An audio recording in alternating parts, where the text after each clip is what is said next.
I'd like to introduce our keynote speaker for this morning. And he's a guy that I've actually known for a number of years out of the United States, has been involved in that marketplace in pretty much all of the development of car wash as it's gone through its crazy gyrations and changes in the last 15 to 20 years. So as a builder, as an operator, as in some cases from time to time even a supplier into the space, our next speaker has a vast array of experience and access to a massive customer base with all sorts of data points that flow up. So I would encourage you to pick his brain, listen to him explain to you what actually happened in North America over the last 15 to 20 years and why. And further to my points about the industry and its development yesterday, I believe this is a bit of a glimpse of the future. So again, how many times in our lives do we get a chance to look into the crystal ball and see what might be and get into the wave on the beginning? So whether you do this from an operator point of view, of you doing looking at changing your own concepts or your own sites now, or you look at it for what the competition may do in the future and how you have to react, it's good information to have. So without much further ado, I'd like to introduce Mr. Vic Monteleone. Come on up, Vic. Good morning.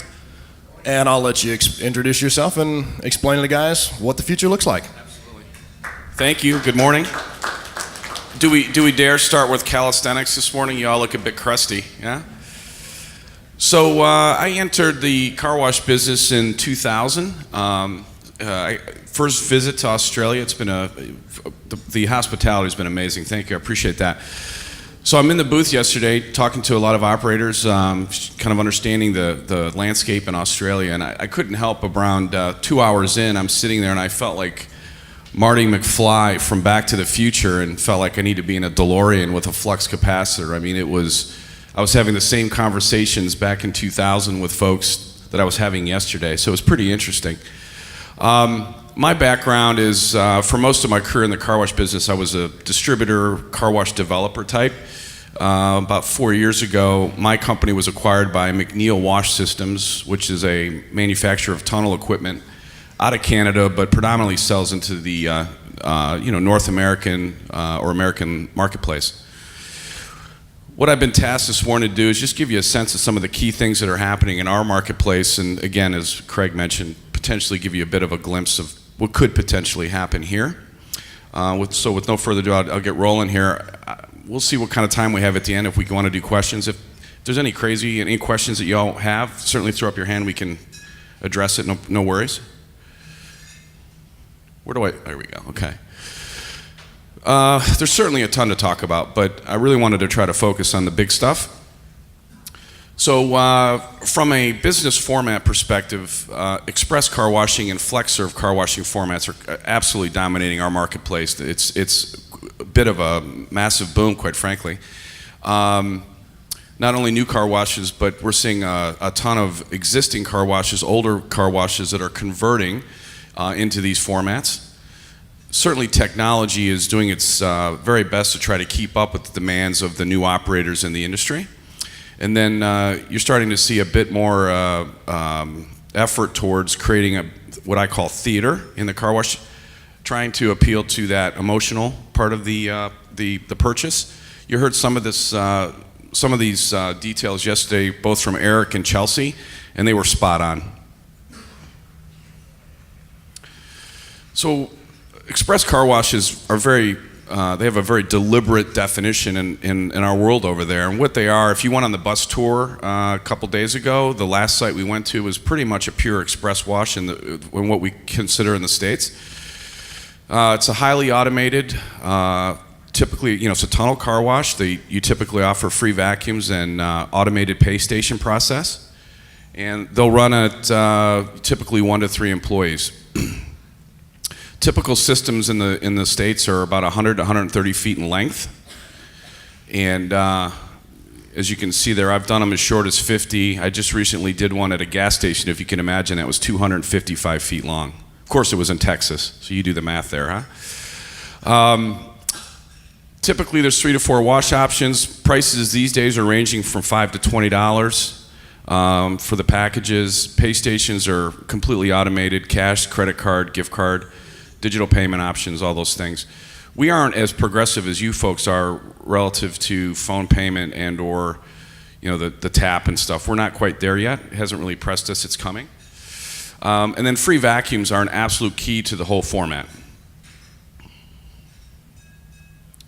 This is a bit of a difficult thing to see probably, but the thing I want to express here, if I can show you, so under this canopy here is the pay station process.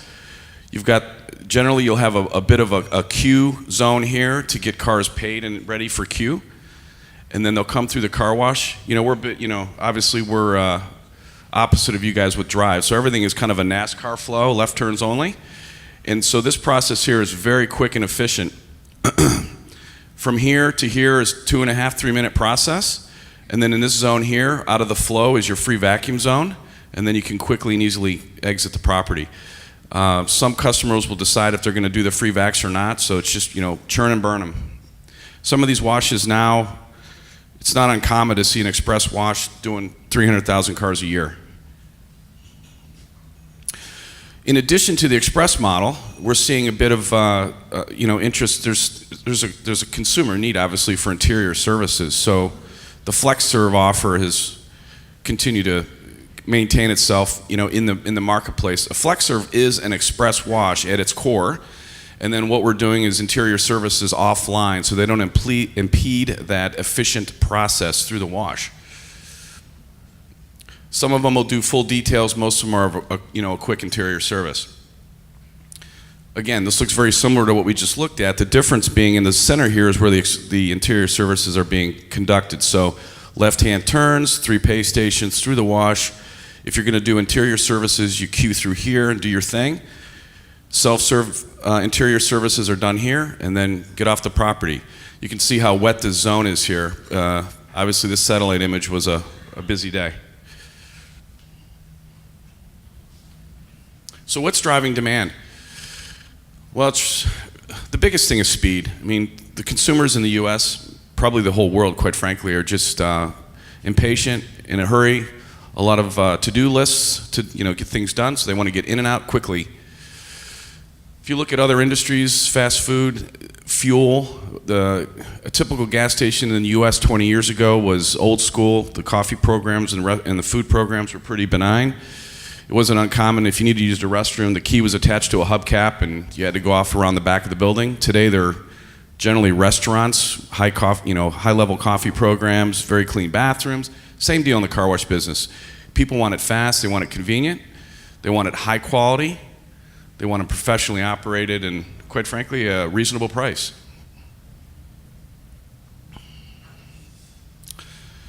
Today, more than ever, we're seeing multiple operators. Because the format is relatively easy to manage, it's afforded operators the opportunity to be able to scale.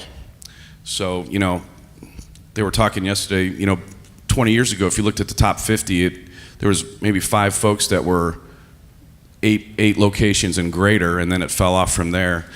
Today, it's not uncommon to have, there's hundreds of people, it seems, that have 3 to 5 locations, and then, as Eric discussed yesterday, there's a huge consolidation effort occurring in the U.S. with some of the bigger chains like Mr. Car Wash, IMO, that have hundreds of locations.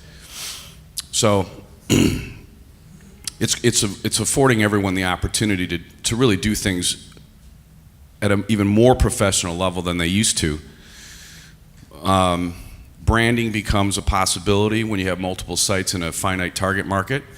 Marketing efforts become more affordable, so it's really professionalizing the industry. So pricing schemes have really evolved from the inception of the express offering. Initially, the term that everyone used was 3 and free. Everybody was really using a pretty low cost structure, starting at $3. That was right there. 3 to 12 was your typical menu, and you had free vacuums. RFID programs, those types of things didn't exist yet. The technology wasn't there, so it was really just volume, running them through. Average prices typically were about $5.50. So you had to do the volume to really make sense with, to get the profit levels that you required. Currently, what we've seen is a massive escalation in average tickets, and you can kind of see the range there. And I'll get into this a bit more, but this has been good for the industry. So, EBIT numbers have really accelerated rapidly in the last 5 to 7 years. One of the things that's driven the more contemporary pricing models is this type of data that's coming into the marketplace. The challenge we have in our industry, as you guys know, is the data isn't, we're working on developing this data and the technology to help us understand who our customers are. There was a POS company that did a study amongst 200 locations. They had some historical data through some old ways of collecting it. I won't get into the details, but the net that they found in this study was that 80% of the revenue generated at these 200 washes came from customers that used the wash less than 2 times a year. And I will tell you, I'm an operator as well, and when I heard this, it was actually, I didn't believe it, quite frankly. It just didn't seem to make sense. I sit at my wash and I meet my customers, and you see familiar faces, and you think, this couldn't be true. But I had an opportunity to follow up with some of these operators, and they said it was absolutely true. It's hard to imagine, but it's true. And this happened about 2 years ago, and I've talked to a lot of operators since, and they really do believe in this fact. So the good news is our customer base is a lot larger than we had imagined. So it brings about some thoughts and strategy relative to marketing to these guys, in not only getting a larger average ticket, but appealing to these guys. I mean, the simple thought of, if I can get these guys to come one more time a year, what does that do to my revenue stream and profit, right? So, I don't know, 5-8 years ago, it seems like everything's happening so quickly, but RFID technology in the States started to really get pretty solid and dependable, so it became the platform for people to provide this unlimited wash club programs to the marketplace. Initially, when that came in, you saw operators pricing their wash packages typically about 4 times their retail price. That was the typical strategy. And in recent years, really based on some of this compelling evidence that there's a ton of customers that are coming to the site less frequently than we had originally thought, what we're starting to see from a strategy perspective, for those people that come 1, 2, 3, 5 times a year, let's have them pay that higher retail price. That 9, 12, 18 is kind of a typical strategy. And then let's get a bit more aggressive on the unlimited clubs and incentivize people to become more of a routine washer at the site. In application, what we've found is that when you do lower your prices for the club plans, the redemptions actually kind of follow it down, because there's less pressure economically on the consumer to have to use you 4, 5, 6, 8 times. They're looking for that value proposition, so if they come a couple times, they feel like they're getting their money's worth, maybe 3 times. The margins are still very good, obviously, so it becomes a pretty good value proposition for the customer and the operator. So when this is done, because of the value point that this provides the customer, now we're seeing membership levels. I've got clients that are 5,000 members. So typically you'll see them in the 1,000 to 2,000 range for the successful sites.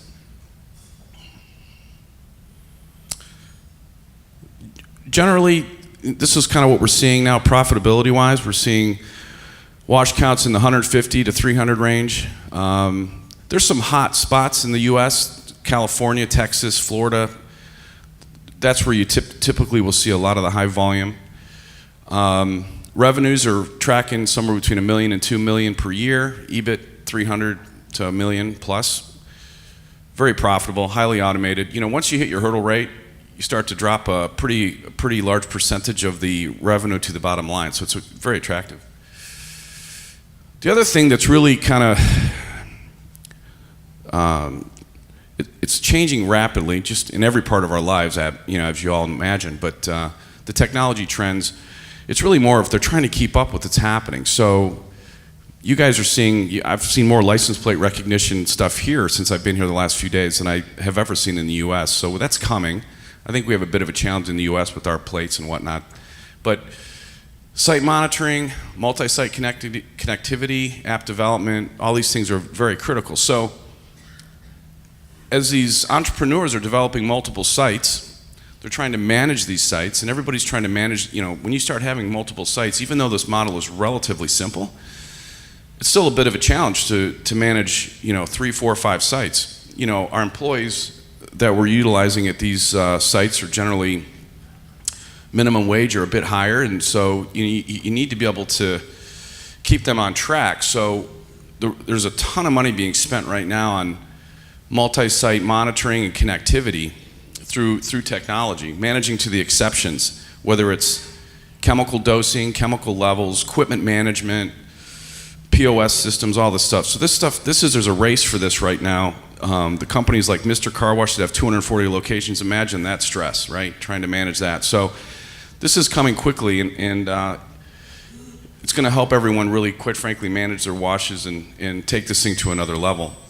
The other thing I think where we lack dramatic was, I tried to sneak out of that dinner last night and get some rest and met a few Kiwis, and next thing I know, I'm down at the casino, whatever, right?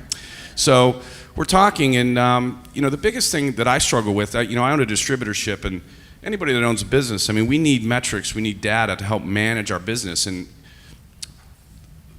the challenge to this model is that you don't get to really interact with your customer. It's kind of part of the allure of it. So trying to figure out who's coming on your site, who's not coming on your site, how can you attract them to your site? We need more data, and I think that's going to come. Naturally, that will come. And when it does, I think it's going to help us really begin to blossom and take our volumes even higher. So, yesterday, Chelsea did a bit of had a conversation with us about kind of the emotional side of car washing. One of the big kind of pillars, if you will, with express washing is spending a bit of time on the experience of the wash, in an effort to get people to feel comfortable using the wash on a more routine basis. So we're using the building as a marketing tool. We're using the site lighting, the building lighting as a marketing tool. In the wash process, there's a bunch of LED lights. This stuff you're seeing here already as well. It just continues to get more and more elaborate and try to appeal to the emotional side of that consumer. The development of chemicals and the technology and the chemistry that we're seeing has really come a long way. I tell you, my wash, the Carnauba wax application it's been a hugely well-received application. I make a ton of money on that simple application, and customers love it. Introducing scents, more efficient applicators so we can do these things and still make some money doing it. So it's been a bit of fun, kind of bringing this stuff in, and I expect that there's going to continue to be more and more of these types of things that we're going to be able to introduce into the wash experience to help us get higher average tickets, more customer retention and use and all those things to help us drive it. So this is the last of my slide. Is there any comments, questions, anything you guys want to talk about? I would stress to you that if, one of the things that I was really experiencing as I was on the bus tour and in my booth, obviously in-bay automatics and self-serves are still very popular here in Australia. And they, in markets in the US, those are still very popular. I would tell you though, if this is something, a lot of people I've talked to said, I'm not sure that this is going to really work here. And there isn't enough data yet, not enough data points in Australia. There's several tunnels. Guys, I've talked to last couple of days that are doing it. They're finding success doing it. One of the things that we saw in the US, because we were very much like you guys 20 years ago with touchless automatics and self-serves, and as the in-bay express model started to enter various markets, it put a bit of stress on those locations because just with this issue I talked about with speed, right? So you guys, when you run an in-bay automatic, you're limited to 10, 12 an hour. Even a mini tunnel can get you 55. You start getting into 130 cars an hour. Competing with that experience can be a bit difficult. So I would urge you all to spend some time, kind of explore this concept, and just certainly at a minimum from a standpoint of understanding how it might affect you competitively in your marketplace. Because I suspect that this will come. I think from a barrier to entry, I think obviously your land costs are a bit higher than most of that of us. In the U.S. there are certain, California, quite frankly, is very similar to here. But you go into the Midwest, we don't see $1.5 million, $2 million, $3 million for a piece of land. It's generally in that $500,000 to $1 million for a AAA location. So we'll have to figure out how that's going to kind of apply to this model here. But it does seem that you're able to get maybe. You're certainly never going to start at the $3 car wash. We're beyond that. The site that we were at on the bus tour on Tuesday, I want to say the prices were in the 17 to 20 range. So highly profitable, and then you run your clubs to get your volume, and I think that you're going to find that the customers seem to like the convenience and the price point and the value proposition generally. Any questions? Yes, sir.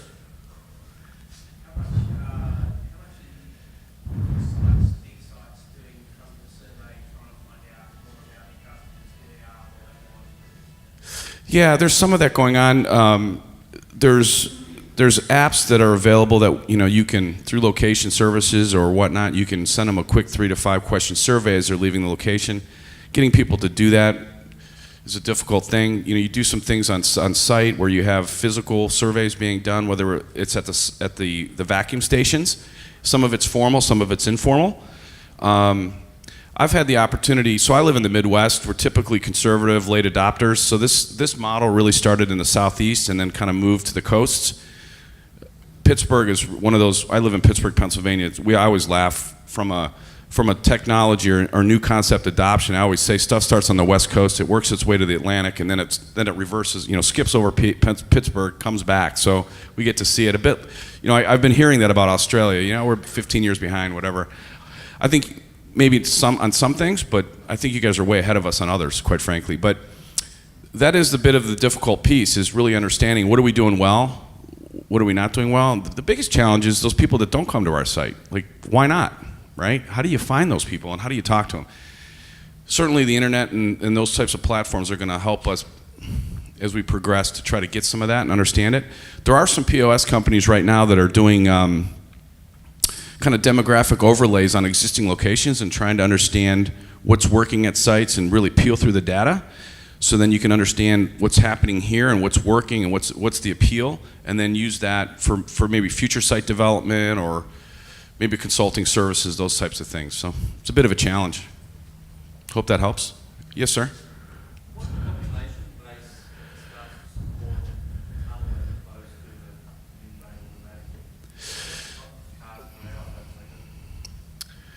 Well, general population, here's an interesting example. So I had a gentleman that approached me a couple years ago in the state of Ohio. He lived in a town of 35,000, and it wasn't even close to a major metropolitan area. It was about an hour and a half to the next closest.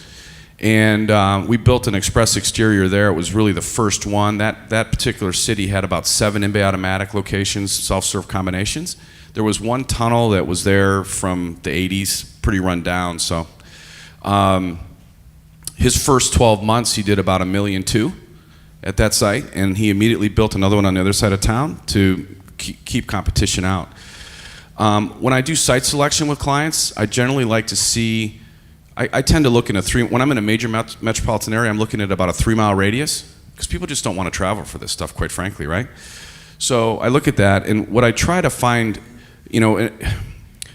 most guys will focus on traffic count. And I think traffic count is important to understand, okay? Good traffic's something that we need for this, but you gotta understand the type of traffic. If it's commuter traffic, it's just more of a distraction, can hurt you. But when you look at rooftop density in a 3-mile radius, I'm looking for populations in that 3-mile radius, at least 50,000, It makes it it's pretty much assured success if I can get that kind of density. And that's what I'm seeing as I travel, as I've been traveling, certainly in Melbourne. It's a limited sample for me. You guys know your markets better than I do, but there's a lot of, we have, U.S. as a whole, we have a lot more population than y'all, but, Melbourne's a pretty dense city. Sydney, Brisbane, I'm sure, all this. So there's going to be spots for this that are absolutely going to work. I mean, there's no doubt about it. I mean, your rooftop density here is pretty significant. So if you can get the land and get it affordably and put together the package, your economic modeling will be a bit different, but I think you can charge more. So I think the model will vet itself out. So you just have to kind of root through it. So, hope that answers. Yeah. Anything else? Okay, cheers. Thanks, guys. I appreciate it. If you wanted to discuss further, I'll be on the show floor. Thank you. Thank you, Vic. I think it's really very valuable. Just one or two things from the Australian market. Yesterday, Eric Wolf was talking about percentages of car owners using car washes. There has been some work done by the Monash Institute, Sustainability Institute. In Australia at the moment, they reckon it's only about 43%. So the growth potential for this industry in Australia is enormous, because in America it's 65-80%. The other thing you were talking about, the 2.6, the number of times, a few people in this industry who have been doing monitoring counts and that sort of thing, 2.6, 2 to 2.6 seems to be what's happening here. So again, using these models that will work in Australia as well. So thank you.